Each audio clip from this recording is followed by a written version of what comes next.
안녕, 경쌤영어의 경쌤입니다.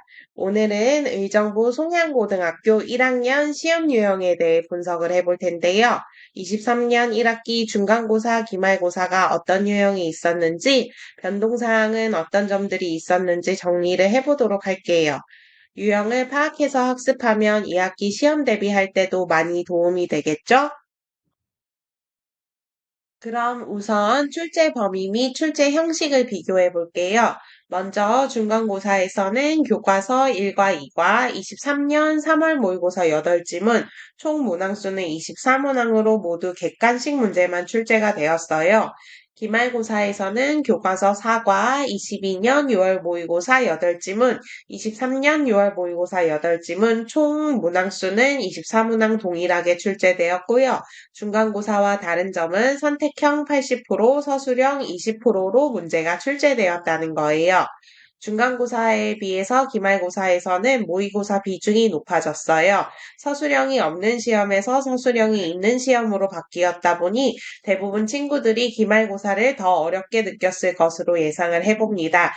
선생님이 이번 시험 대비를 진행하면서 1학년 친구들의 당락은 이미 나왔던 범위를 미리 학습한 뒤 23년 6월 모의고사 범위를 얼마나 빠르게 대비했는지에 따라 여러분의 점수가 많이 차이 났을 거라고 예상이 돼요. 다음으로는 출제 비중 및 문항별 유형을 알아볼게요. 중간고사 같은 경우는 본문 1과 33%, 2과 21%, 모의고사 46%로 교과서와 모의고사의 비중이 비슷하게 출제된 걸 볼 수 있어요. 기말고사에서는 3과 25%, 모의고사 비중이 75%를 차지하고 있어요. 모의고사 비중이 눈에 띄게 많아진 것을 확인할 수 있죠? 어떤 유형이 있었는지 조금 더 상세히 살펴보면 중간고사 때는 24문항 중 어법 문제가 6.5문제로 비중이 가장 높게 출제된 것을 볼 수 있고요. 기말고사에서도 역시 어법 문제가 가장 비중이 많았네요. 학생들이 가장 어려워하는 어법이 항상 최고 비율로 출제가 된 걸로 보아 송양고 내신 학습에서는 반복되는 문법 패턴들을 중점적으로 학습할 필요가 있어 보입니다. 다음으로 문항별 배점표를 보면서 하나 지켜볼 점은 기말고사 시험 문제 중에 16개의 모의고사 전 지문이 하나도 빠짐없이 시험에 출제가 되었다는 거예요. 간혹 시간이 부족하다고 몇 개 지문을 스킵하고 학습하는 경우 낭패를 볼 수 있었습니다.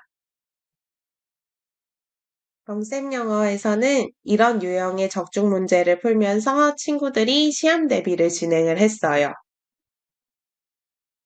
선생님이 마무리를 하면서 또 하나 신경 써서 봐야 할 부분을 얘기해 주도록 할게요.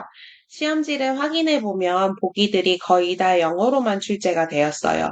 중간고사, 기말고사에서 한글 보기 문제가 단 한 문제씩밖에 출제가 되지 않았어요. 내가 본문 암기를 열심히 하고 이해를 다 했다 하더라도 보기에 출제되는 어휘를 몰라서 틀리는 경우가 발생할 수 있다는 거죠. 그래서 수능뿐만 아니라 내신에서도 기초 어휘력이 정말 중요하다는 걸 알 수 있어요. 우리 친구들 모두 1학기 시험 대비하느라 고생 많았고요. 2학기도 열심히 달려나가기 위해 모두 힘내요. 쌤한테 궁금한 점이나 문의사항 있으면 댓글이나 인스타로 문의 주세요.